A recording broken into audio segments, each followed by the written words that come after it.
Níbo ni bàbá Adeboye wà? Níbo ni bàbá Kumuyi wà? Níbo ni bàbá Oyedepo àti gbogbo àwọn àgbà wòlíì? Níbo náà wà? Ó mà yẹ kí wọ́n ti sọ̀rọ̀ síta.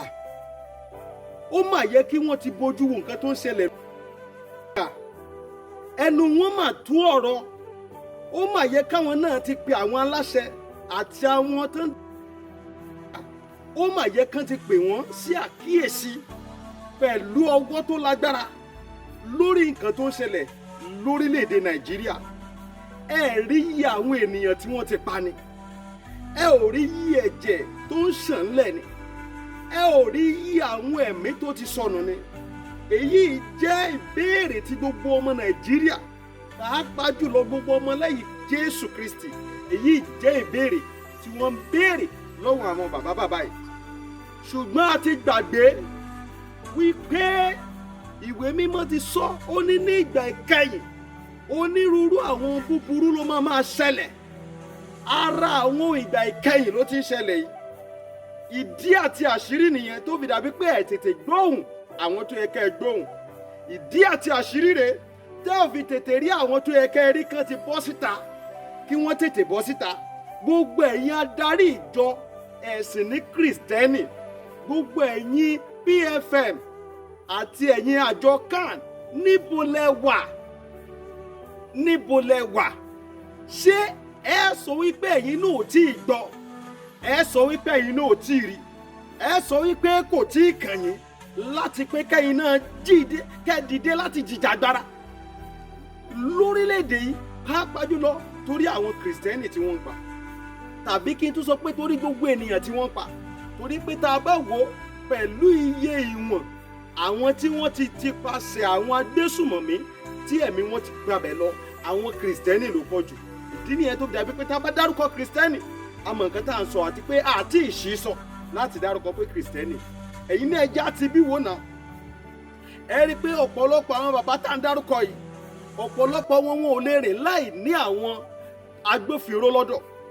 Ẹlòmíì ẹ rí sójà rẹpẹtẹ lẹ́yìn ẹ̀, ẹlòmíì ẹ rí ọlọ́pàá rẹpẹtẹ lẹ́yìn ẹ̀, ẹlòmíì oríṣiríṣi àwọn ẹ̀ṣọ́ aláàbò lẹ máa rí lẹ́yìn wọn.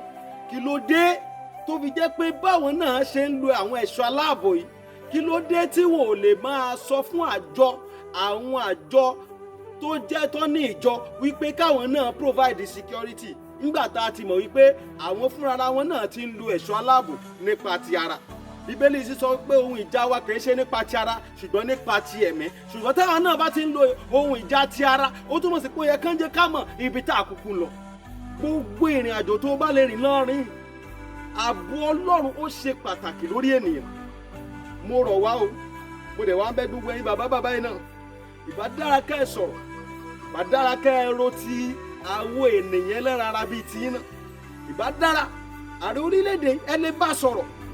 Tí àwa tá à ń sọ̀rọ̀ yìí, mo máa sọ fún ọ̀pọ̀lọpọ̀ àwọn ènìyàn láti bí ọdún mọ́dún tó máa sọ̀rọ̀ pé kí ló dé dádì, kí ló dé tẹ̀ kí n dá sí àwọn nǹkan tó ń ṣẹlẹ̀ lórílẹ̀‐èdè Nàìjíríà. Màá ní iṣẹ́ t'Olúwa bá fi rán olúkálukú ni kólúkálukú máa jẹ́. Ìgbà míì wà Ọlọ́run lè rán ẹ sí individual. Tó o bá fi individual lẹ̀, tó o bá lọ ń jẹ́ṣẹ́ orílẹ̀‐èdè, èèyàn máa fẹ́ẹ̀lì. Ẹni tọ́lọ́run bá wá rán sí orílẹ̀‐èdè tó bá lọ pé individual nìkan lòún fẹ́ gbájúmọ́, ó máa fẹ́ẹ̀lì. Ṣùgbọ́n ní àsìkò yìí, ó ti tó àsìkò tí ohùn Olúwa jáde wípé àwa náà gbọ́dọ̀ sọ̀rọ̀ kí gbogbo ayé náà gbọ́dọ̀ gbọ́ nípa nǹkan tó ń ṣẹlẹ̀. Òun ni mo ti sọ wípé nǹkan tó ń ṣẹlẹ̀ ó wà nínú àkọsílẹ̀ nínú Bíbélì wípé tó bá dìgbà ìkẹyìn onírúurú àwọn búburú òun ló máa ṣẹlẹ̀. Ṣùgbọ́n kí ni ìrìn àjò tí ènìyàn náà ní láti rìn? Òun náà ni pé àkọ́kọ́ mẹ́ ni pé má gbé ọkàn rẹ lé ẹnikẹ́ni ènìyàn lára ara bíi tiẹ̀ mọ́. Torí pé ènìyàn lára ara bíi tiẹ̀ yìí náà ló wà lórí àga ìjọba lọ́wọ́lọ́wọ́ tá a pè ní pírẹ́sídẹ̀ǹtì wa. Ṣùgbọ́n tó jẹ́ pé òun bẹ̀rù ẹ̀mí tiẹ̀, ó fi ẹ̀mí ọ̀pọ̀lọpọ̀ àwọn èèyàn sílẹ̀ kó máa ṣòfò. Òun bẹ̀rù ìdílé tiẹ̀, ó fi ọ̀pọ̀lọpọ̀ ìdílé sílẹ̀ kán máa pa wọ́n bọ́ nípakúpa. Òun bẹ̀rù pé ẹbí tòun, àbí torí ilé tòun, àbí torí àṣẹ tòun, ó fi gbogbo àwọn èèyàn sílẹ̀ wípé kán máa pa wọ́n kúpakúpa. Ìdí nìyẹn tí wọ́n náà gbọ́dọ̀ fi múra. Má gba ẹ̀tàn láàyè. Mo wulẹ̀ máa sọ nínú gbogbo àwọn program tí n bá ṣe tàbí interview tí n bá ṣe, màá sọ wípé ọ̀pọ̀lọpọ̀ ti wà nínú ìdè ẹ̀sìn, ọ̀pọ̀lọpọ̀ ti wà nínú ìdè ìjọ. Wò mẹ́sà, mo bẹ̀ yín dádì, mo bẹ̀ yín mọ́mì, ẹ má gbà láàyè kí wọ́n fi yín sínú ìdè ẹ̀sìn jọ, torí pé onírúurú ọ̀nà olólùwà ti ṣe kalẹ̀ fún wa, onírúurú ohun lolúwa dẹ̀ ti pèsè fún wa.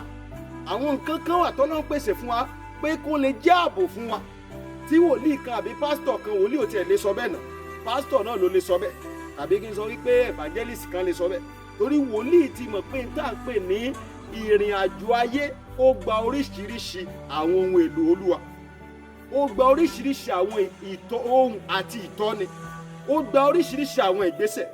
Ẹ jẹ́ ká wo nǹkan tó ṣẹlẹ̀ nígbà tí wòlíì Elisha, lẹ́yìn tó dáadáa tán lọ́wọ́ wòlíì Elijah tó ń lọ, lára àwọn ìrìn àjò iṣẹ́ ìyanu àkọ́kọ́ tó ṣe, ó dé ìtẹ̀dó ìlú yẹn náà. Bóyá dé ìtẹ̀dó ìlú yẹn, nígbà tó débẹ̀ ẹ̀mí ara sọ, ohun olúwa tọ̀ wá, ó ní ìtẹ̀dó ìlú ìdára bí olúwa mi ti rí, ṣùgbọ́n ilẹ̀ ti ṣá, omi sì ti korò. Ó wá ṣe kí ni? Ó wá béèrè lọ́wọ́ olúwa pé kí ni kí n ṣe?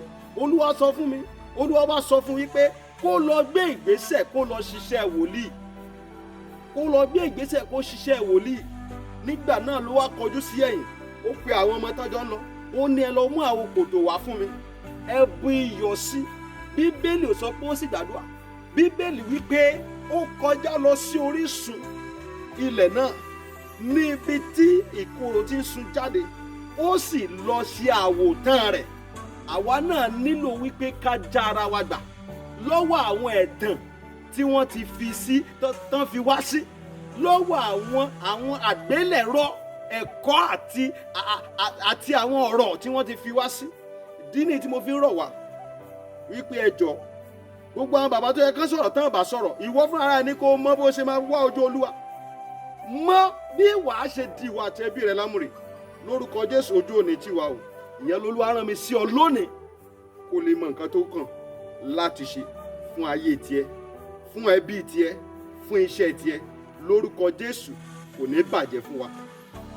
Tí ẹ bá fẹ́ ká jọ gbàdúrà, ẹ̀rọ ìbánisọ̀rọ̀ tẹ́ fi pè mí, bóyá ẹ̀ ń wo ojú olúwa fún ohunkóhun, tàbí ẹ fẹ́ mọ bí ìrìn àjò ọdún tó ń bọ̀ ṣe máa rí, tàbí ẹ fẹ́ kí Ọlọ́run bá yín dá sí ohunkóhun nínú ìrìn àjò yín, tàbí ẹ tiẹ̀ fẹ́ mọ̀ kí ni àṣírí ogun tó tẹ̀ ń là kọjá, kí ni àṣírí ìpèníjà tẹ̀ ń là kọjá, ẹ lè pè mí sórí ẹ̀rọ ìbánisọ̀rọ̀ 070 25 47 5427. ẹ gbọ́ lẹ́ẹ̀kan sí 070 25 47 5427. ẹ ti rí lórí screen. Then mo máa prefer tẹ́ bá lè pè mí lórí WhatsApp, ẹ dẹ̀ bá mi share, ẹ jẹ́ ó kan gbogbo àwọn bàbá yẹn lára wípé tí àwọn bá kọ̀, tí wọ́n bá láwọn ò ní sọ̀rọ̀, àwa ò lè máa ké pe olúwa tí olúwa ó sì gbóhùn wa. Bíbélì náà sọ, ó ní olúwa gbóhùn mi ní ọjọ́ ìpọ́njú, kí Ọlọ́run Jákọ́bù kó dáàbò rẹ̀ bò mí. Lórúkọ Jésù, ààbò Ọlọ́run á dájú lórí wa. Gbogbo ipá àti agbára àwọn apanilẹ́kún, àwọn ajínigbé gbogbo, lórúkọ Jésù, ipa wọn ò ní ká wa. Á rẹ̀ rí ọwọ́ Ọlọ́run. Ó ti rí bẹ́ẹ̀, ó ti ṣe bẹ́ẹ̀. Jésù Olúwa wa. Àmín, àmín. Yorùbá Gbayì TV, ẹ máa share ẹ̀, kẹ́dẹ̀ máa subscribe síbẹ̀, toró gbayì púpọ̀.